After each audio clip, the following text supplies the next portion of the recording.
Trebuie să dăm drumul asta. Acum trebuie să facem puzzle-ul. Și de obicei așa arată, așa trebuie să-l facem. Dacă ne iese corect, este superb. Dacă nu ne iese corect, nu este superb.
Dar ce să bă...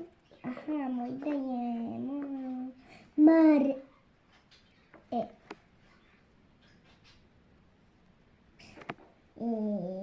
Chiar așa... Asta... Facem... Tu zici că nu merge, parte merge. Ce spui de asta? 2 2, 2.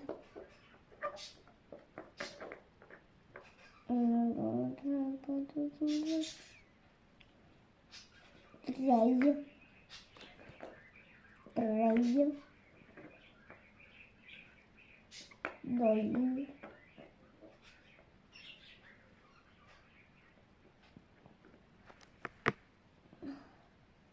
Nu o să meargă barșomne.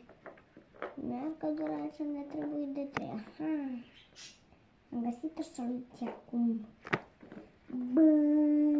Deci, frații, trebuie să facem repede. Aici ne trebuie un 4. Deci trebuie să-l scoatem asta și să-l punem altfel. Da, punem câte unul așa. Dar mai avem puține secunde.